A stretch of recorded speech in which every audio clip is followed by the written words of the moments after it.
he must be concerned about the future of the country beyond this transition. Look, Ron, the president had an opportunity to make a very forceful case in public in states all across the country in support of the candidate that he endorsed. The American people chose someone else, and he's committed to working with that person, the person that he did not support, to ensure a smooth and effective transition. There is a long tradition in our democracy of presidents effectively doing that because they have a responsibility to put their own political views aside and perform the functions of the presidency. And one of those functions is to ensure a peaceful, smooth, and effective transition because America is going to do its best when its presidents are performing at its best. And President Obama is determined to do everything that he can to allow the president-elect and his team to hit the ground running. I think we understand that, but the question is, after the transition, what does the president intend to do?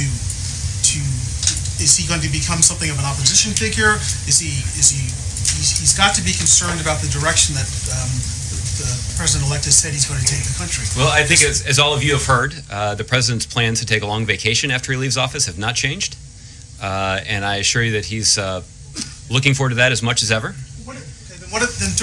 But you know, over the longer term, you know, I don't have any commitments to make on the part of the president. One thing that I can share with you is something that I've heard him say. I know in private, I assume that he said this in public too, which is just the idea that he deeply appreciated how President George W. Bush, after leaving office, gave the new president some running room, gave him a little space.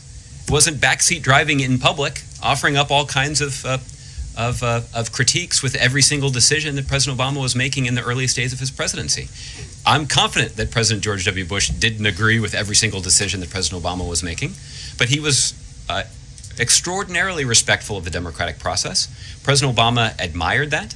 But look, I can't make any promises now for what exactly President Obama will do once he leaves office. During the next 70 some odd days, is there a strategy that the White House has, that the president has, to try and preserve and protect certain aspects of his of what he has accomplished here?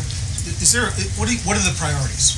Well, I think the first priority is ensuring the smooth and effective transition, but there's also the priority that the president places on making sure, as the chief of staff likes to say, that we run through the tape, that the president and his team use every moment that's remaining to do the work of the American people and to effectively implement the kinds of policies that President Obama has prioritized over the course of his presidency. What are some of those priorities now, given the change of administration, given the fact that Donald Trump has won the presidency?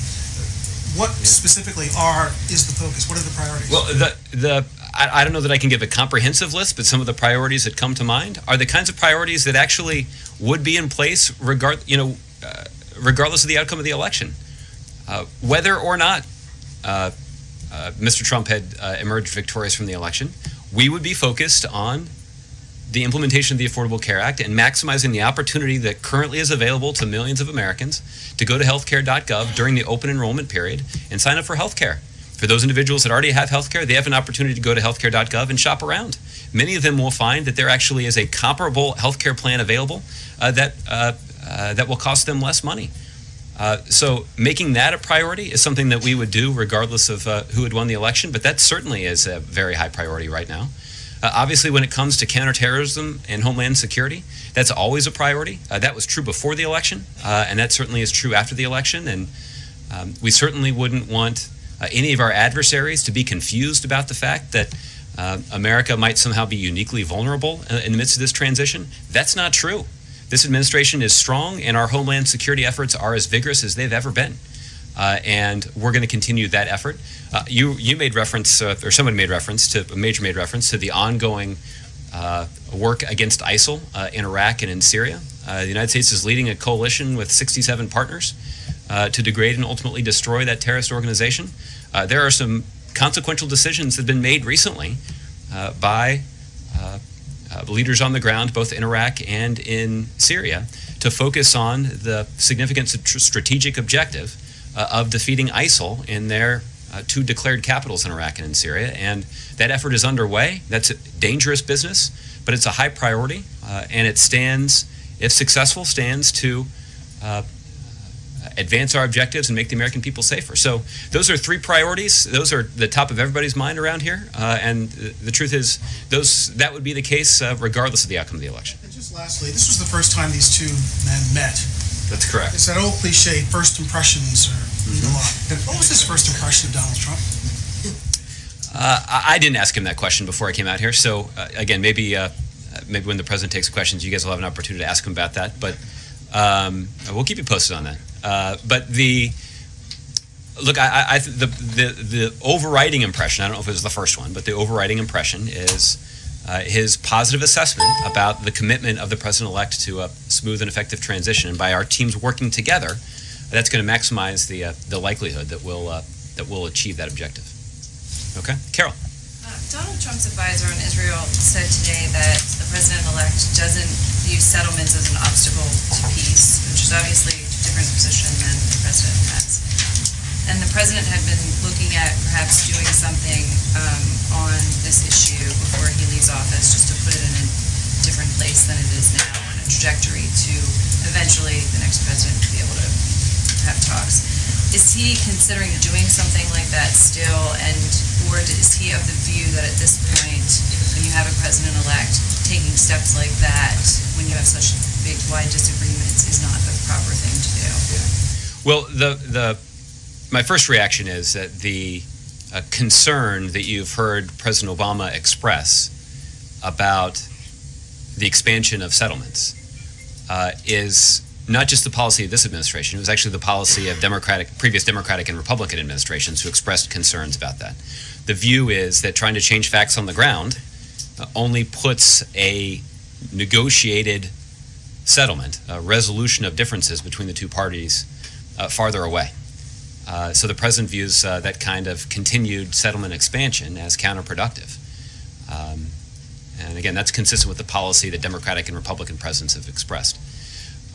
More generally, I don't have anything to preview with regard to any additional steps that President Obama may consider before leaving office. The principle that we have articulated is that it is really important for the Israelis and Palestinians to sit down in the context of face-to-face negotiations and resolve their differences. And President Obama has expended enormous effort. Secretary Kerry has probably expended more effort than anybody else to try to bring those sides together. And thus far, those efforts have not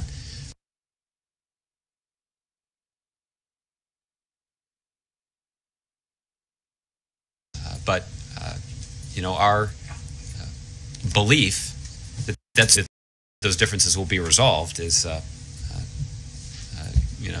continues to be true. What about the broader, does the president have a philosophy on just that issue when you have a president and a president-elect who differ so much on significant foreign policy issues? Does he believe that it's the time to not take steps that would be at odds with what the next president might want to do for Guantanamo Bay, for instance? There are other things. What's his general view on that? His general view, Carol?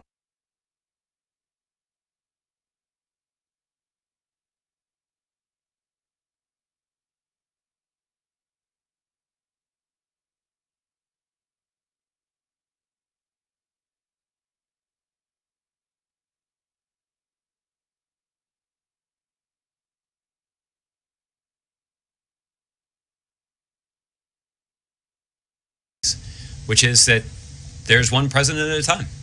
And President Obama has the authority of the office of president until January 20th. And he will make decisions consistent with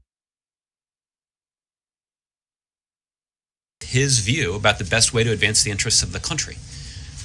In the afternoon of January 20th, that awesome responsibility will be transferred to the president-elect.